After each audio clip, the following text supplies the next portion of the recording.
صلو علی الحبیب صلی اللہ تعالی علی محمد نیت المؤمن خیر من عملہ، مسلمان کی نیت اس کے عمل سے بہتر ہے۔ اللہ عز و جل کی رضا پانے اور ثواب کمانے کی غرض سے سلسلہ دیکھنے سے پہلے اچھی اچھی نیتیں فرما لیجئے۔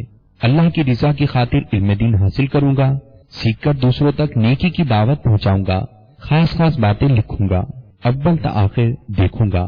صلو علی الحبیب صلی اللہ تعالی علی محمد۔ زمین و زمان تمہارے لیے، مکین و مکان تمہارے لیے۔ میرے ذہن میں دو تین سوال آ رہے ہیں، سوچ رہے ہیں باپا سے کر لیتے ہیں۔ مدینہ منورہ، مدینہ پاک کی حاضری کے حوالے سے، کوئی یاد مدینہ کے حوالے سے، کسی کو دیکھو تو کئی مرتبہ مدینے کی حاضری نصیب ہوتی ہے،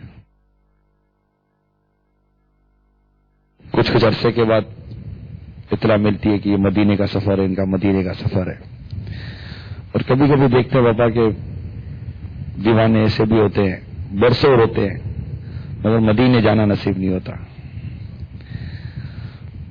جبکہ آتے ہیں وہی جن کو سرکار بلاتے ہیں۔ بھائی یہ کیا ہے؟ بہت تڑپتے ہیں، بہت روتے ہیں، تو کچھ اس پر ہے نا کہ ان کی مدینے کی حاضری یا ان کی مدینے کی حاضری کی صورت بننے کی کیا صورت ہو۔ الحمدللہ رب العالمین والصلاة والسلام علی سید المرسلین، اما بعد فاعوذ باللہ من الشیطان الرجیم، بسم اللہ الرحمن الرحیم، صلاة والسلام علیک یا رسول اللہ وعلی آلک واصحابک یا حبیب اللہ، الصلاۃ والسلام علیک یا نبی اللہ وعلی آلک واصحابک یا نور اللہ۔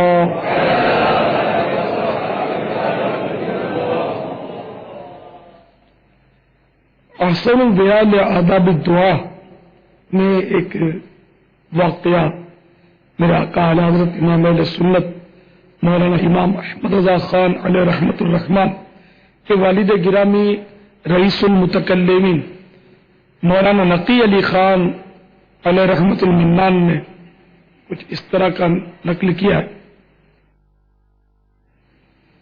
کسی بزرگ کا قول ہے یا کوئی روایت ہے کہ جب کوئی فاسق بندہ، نافرمان بندہ بسا اوقات اللہ تعالیٰ کی بارگاہ میں کچھ عرض کرتا ہے تو اللہ تعالیٰ فرشتوں کو حکم کرتا ہے کہ یہ جو مانگ رہا ہے اس کو دے دو،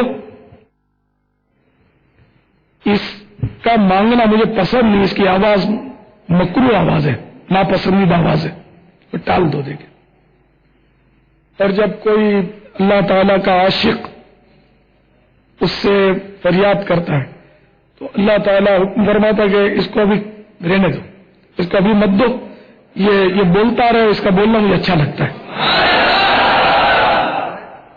اس کا پکارنا اور مجھ سے دعا مانگنا مجھے اچھا لگتا ہے۔ اب اسی پر اگر قیاس کیا جائے تو فقہی مسئلہ تو ہے نہیں ہے کہ ہو سکتا ہے کہ بعض یوں پہنچ جاتے ہوں پیسوں کے بل پر یا ویسے ہی، اور بعض کا تڑپنا ہی آقا کو پسند آتا ہو۔ پھر یہ کہ بہت سارے جو جاتے ہیں نا وہ جانے کے باوجود نہیں جاتے، اور بہت سارے ایسے ہوتے ہیں کہ جو نہیں جاتے مگر ہو جاتے ہیں۔ میں کوئی پاس رہ کے بھی دور ہے، کوئی دور رہ کے بھی پاس ہے۔ مجھے سن 80 کا ایک واقعہ نہیں بھولتا، وہ جب حاجی مدینے کے لیے آئے تو ایک حاجی مجھے ملا تھا، اپنے باب المدینہ کا میمن تھا، اس نے کچھ اس طرح کے تاثرات اپنے دیے تھے۔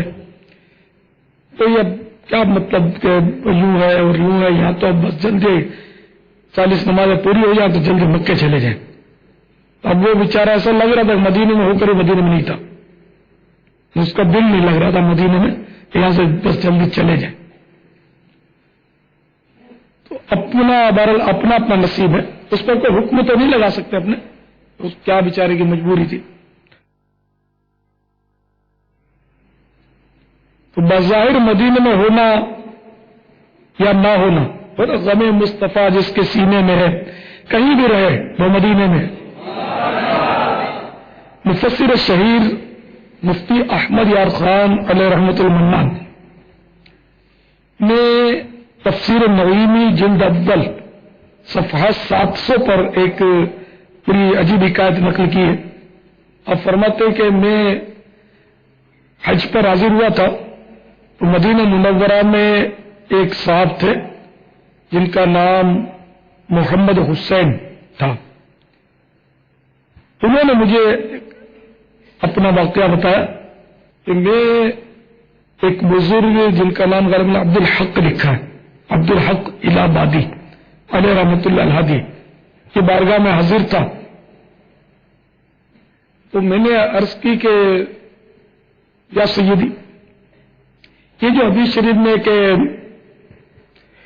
اس طرح کی حدیث شریف کا مفہوم پوچھا کہ حدیث شریف میں ہے کہ مدینہ جو ہے وہ منافقین کو اور گندے لوگوں کو، برے لوگوں کو اس طرح دور کر دیتا ہے جس طرح آگ لوہے کے میل کو دور کر دیتی ہے.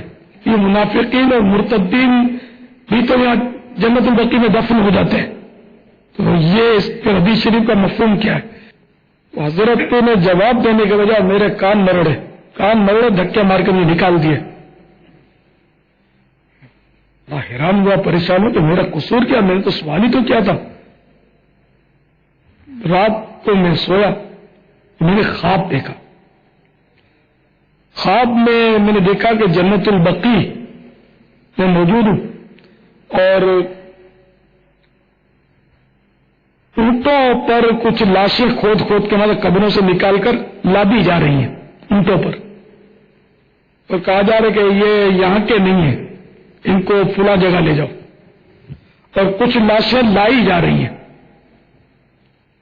اور ان کو کہ یہ دوسری جگہ فوت ہوتے لیکن ان کی جگہ یہ ہے، تو اس لیے یہاں لاشوں کا تبادلہ ہو رہا تھا. پھر میری آنکھ کھل گئی، میں پھر حضرت کے بارگاہ حاضر ہوا کیونکہ مجھے مفہوم سمجھ میں آ گیا تھا کہ ظاہری طور پر جو نا اہل داخل ہو گئے تھے ان کو نکالا جا رہا تھا اور جو اہل تھے اس کے ان کو لایا جا رہا تھا. تو حدیث کا مفہوم تو سمجھ گئے تھے. خیر یہ پھر پہنچے اس بزرگ کی بارگاہ میں، یہ تھے پکے حقیقت مند کہ اگر کوئی بزرگ اس طرح کر دے، جھاڑ دے، ڈانٹ دے تو یہ بھاگنے والے نہیں تھے. یہ پہنچ گئے تو حضرت نے دیکھتے ہی فرمایا کہ سمجھ آ گئی نا، جو تم نے دیکھا نا یہ وہی اس کا مفہوم ہے کہ نہ اہلوں کو نکالا جاتا ہے، اہلوں کو لایا جاتا ہے. اور وہ جو میں نے تمہارے کام میں اوڑے نا تو تم نے وہ سب لوگوں کے سامنے سوال کیا جو اہل نہیں تھے. یہ سوال تم کو ان کے سامنے نہیں کرنا تھا، اس کی تم کو میں نے سزا دی تھی. تو یہ کہ ظاہری طور پر جو مدینے میں ہے لیکن وہ گویا مدینے میں نہیں ہے، اور جو دور ہے بظاہر لیکن وہ اس کے دل میں اتنی یاد مدینہ ہے کہ وہ گویا مدینے میں. میرے آقا علامت امام علیہ سنت مولانا امام محمد رضا خان علیہ رحمت اللہ حنان کے بھائی جان ذوق نعت میں فرماتے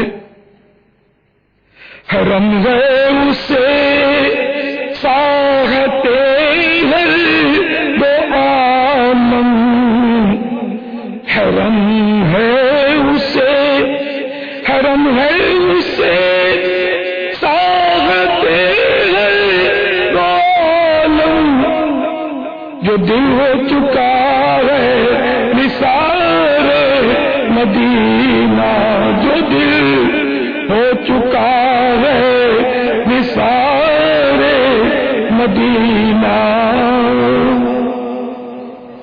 واللہ تعالی اعلم ورسولہ اعلم عز وجل وصلی اللہ تعالی علیہ وآلہ وسلم. صلوا علی الحبیب صلی اللہ صلی اللہ تعالی علیہ